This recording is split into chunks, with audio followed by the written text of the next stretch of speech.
Едно од најинтригантните прашања за кое сите сме се прашувале кога бевме деца е дали можеме да патуваме во иднината или да се вратиме назад во времето користејќи некој вид временска машина.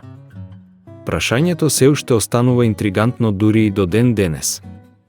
И за наша среќа, науката е напредна до точка каде што можеме да одговориме на ова старо прашање. Можеме лесно да патуваме напред во времето, а знаеме како да го направиме тоа уште од 1905 година. Специјалната теорија на релативноста на Ајнштајн го изложува целиот рецепт за тоа како можете да се движите во иднината. Се што треба да направите е да влезете во некое поле со помала гравитација во однос на другите луѓе или едноставно да патувате многу брзо и вашиот часовник ќе отчукува побавно од оној на сите други што сте ги оставиле зад себе. Потоа, кога ќе се вратите, ќе бидете помлади од вашиот близнак, например, ако сте го оставиле вашиот близнак на земјата. Значи, во таа смисла, вие патувате во иднината. Тоа е лесно да се направи. И ние знаевме како да го направиме тоа патувајќи наназад. Тука лежи проблемот. Мислиме дека можеме да го направиме тоа. Имам некои колеги кои направија некои пресметки кои тврдат дека во зависност од траекторијата што ја минувате околу црната дупка, можете да излезете и да завршите во минатото од каде сте дошле. Но, потребно е извонредно поставување за да се оствари. Но, во моментов, нема никаков проблем. Патувајќи во иднината, го знаеме тоа. Одговорете дека е апсолутно возможно да се патува напред во времето поточно во иднината. Всушност, имаме непобитни докази кои го покажуваат тоа. Значи, пред да се задржиме на сложеноста на враќањето назад во времето, во минатото, прво да видиме зошто научниците се толку сигурни дека можеме да патуваме во иднината. Колку побрзо се движите, толку побавно покажува времето како што гледаат другите. Во однос на наблюдувачот, не знаете дека нешто се случува. Вашиот часовник се уште отчукува до крај. Се уште го чувствуваш чукањето на твоето срце. Се во ова. Ова не е физиолошка работа. Тоа е вистинско својство на ткивото на просторот и времето под тие услови. Така, те гледам како леташ и колку побрзо одиш, толку побавно ти тече времето. Така, не само што брзината го прави ова, туку и јачината на гравитационото поле ќе го има истиот ефект врз вас. Првично, кога се формулира, мислите дека тоа е само затоа што се движите. Тоа е всушност многу подлабоко од тоа. GPS сателитите орбитираат повисоко од нашата вселенска станица. Геосинхроните сателити се како средна орбита која е доволно оддалечена од изворот на гравитација на Земјата за да имаат разлика, мерливо различна просторновременска состојба, така што нивните часовници отчукуваат побрзо од нашите часовници на површината на Земјата. Поради тоа што се подалеку, нивното време отчукува побрзо во однос на нас. Но добиваме прецизни тајмингзи од геосинхроните сателити. Како функционира ова? Ние однапред го коригираме временскиот сигнал од GPS сателитите за да ја компензираме општата теорија на релативноста на Ајнштајн, така што додека времето ќе стигне до нас, тој е правилно коригиран и битен за нас и за нашиот просторновременски континуум, а не за оној што е на средината на земјината орбита. Откако ќе го пресметате тоа, тогаш правите и велите, Боже, формулата функционира. Ајнштајн беше во право. Тоа е точно во физиката и релативноста. Временското проширување е разликата во изминатото време мерено со два часовници.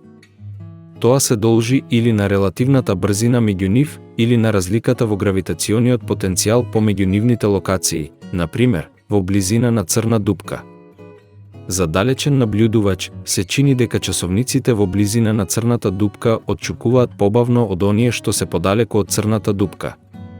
Поради овој ефект познат како гравитациско временско проширување, објектот што паѓа во црна дупка се чини дека забавува додека се приближува до хоризонтот на настани и му треба бесконечно време за да стигне до него.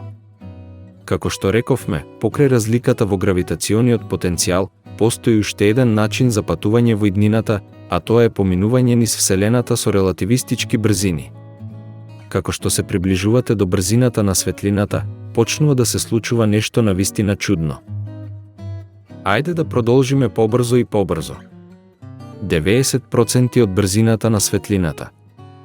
99% од брзината на светлината.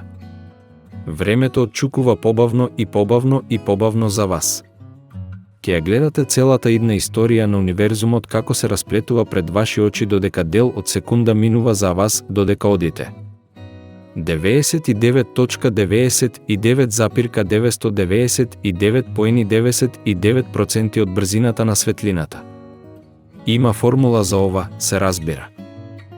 Специјалната и општата релативност сугерира дека соодветните геометрии на времепросторот или специфичните типови на движење во просторот може да овозможат патување во времето не само во иднината, туку и во минатото.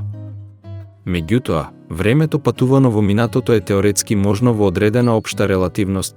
Геометриите на времепросторот само кога се патува побрзо од брзината на светлината е дозволено. А проблемот со враќањето назад во времето е заборавањето на другата страна на паричката на просторвременскиот континуум, а тоа е просторот. Не е доволно добро само да се патува назад во времето. Потребно ви е нешто да ве придвижи и во Вселената. Значи, тоа е просторвременска машина. Не само временска машина, поради Земјата. Која е подвижна мета? Сакам да биде јасно. И патем само да патувам. Назад во времето, се уште можете да слетате. На Земјата, но бидејќи се ротира Земјата. Може да завршите во Сибир. Или на средината на океанот, веројатно затоа што поголемиот дел од земјината должина е опфатена од водна површина. Тоа е вистината кога станува збор за патување низ времето.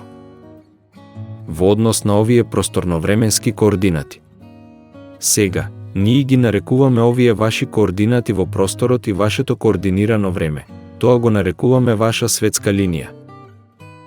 Друг проблем со враќањето назад во времето користејќи временска машина или вселенска временска машина е така наречениот парадокс на дедото. Но што точно е тоа? Не можете да се вратите во времето и да ги спречите вашите родители да се сретнат меѓу себе, бидејќи тогаш никогаш немаше да се родите и да го вратите времето за да ги спречите вашите родители да се сретнат меѓу себе. Ова е основниот парадокс на патувањето низ времето. И така, ако има правилник, тоа би било правило број 1. Можеби најдобриот начин да се вратите назад во времето е да ги искористите црвоточините. Теоријата на општата релативност сугерира научна основа за можноста за патување низ времето наназад во одредени необични сценарија. Така, минувањето низ црвија дупка може, теоретски, да ви овозможи да се вратите назад во времето. Значи, имаме вид на ткаенина на просторно-временскиот континуум. Не е само дека просторот е таму. Просторот е сложено конфигуриран со времето. И како го знаеме ова? Вселенското време е за секогаш споено. Оваа ткаенина може да се искриви на таков начин што можете да го промените растојанието, просторното временско растојание помеѓу две локации. И еден начин да се замисли тоа е да се замисли целиот наш универзум е само на рамен лист хартија. Ти си на едниот рап од хартијата, а јас сакам да дојдам до другиот рап и ќе одземам светлосни години време, колку и да трае тоа. Тоа е растојание од светлосна година. Така, ми требаа многу години патувајќи со брзината на светлината. Но, ако го земам просторот и го искривувам, тој се криви назад спрема себе. Сега, вашата локација е многу блиску до мене. Кога би можел некако да се пробивам низ ткаенината на просторот и времето и да дојдам до вашата локација нешто што инаку би било подолго, пократко растојание и со тоа да ја надминам брзината на светлината за да го направам тоа, вие веќе не сте ограничени од брзината на светлината. Диаметарот на нашата галаксија е 100.000 светлосни години. Не можете да патувате низ неа освен ако не најдете начин да го искривите просторот и времето.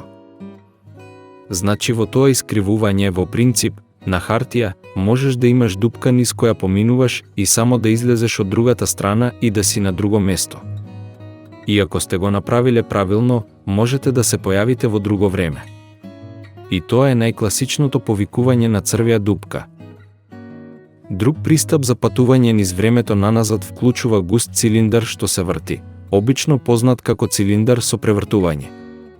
Откриен како решение во општата релативност, овој хипотетички цилиндар е бесконечно долг и се врти доволно брзо околу својата долга оска, така што вселенскиот брод што се движи околу цилиндарот на спирална патека може да патува назад во времето или напред, во зависност од насоката на неговата спирала. Сепак, потребната густина и брзина се толку големи што обичната материја не е доволно силна за да ја изгради. Патем, ако успеете да патувате некаде побрзо од светлината, имате капацитет да се движите наназад во времето. Го имаме воспоставено и тоа. Едноставно немаме лесен начин да патуваме побрзо од светлината. Но, еден од начините што се слави во научната фантастика и можете легитимно да го напишете на хартија е црвија дупка. Црвија да. Јас сум овде и сакам да стигнам таму и сакам брзо да стигнам таму. Можете да патувате низ црвија дупка. Тоа го менува ефективно растојанието помеѓу местото каде што сте и каде одите. И тогаш некако погледнуваш наоколу. Кога ќе стигнете таму и ќе најдете. О, Боже мој, патував 100.000 светлосни години за само миг. Кога го правите тоа, имате способност да се движите наназад во времето во однос на времето кога сте заминале. Сега не можете да се посетите сами. Вие сте во некоја друга временска траекторија, така што не можете да се ракувате сами со себе. Значи не би можеле да се ракувате сами со себе пред да заминете. И патем има огромен парадокс за кој луѓето се грижат. И многу луѓе, вклучувајќи го и Стивен Хокинг, покојниот Стивен Хокинг, се загрижени дали овој парадокс целосно ќе го спречи патувањето наназад низ времето. Затоа што ако се вратиш во времето и ги испречиш твоите родители да се сретнат, тогаш ти никогаш немаше да те родат за да се вратиш.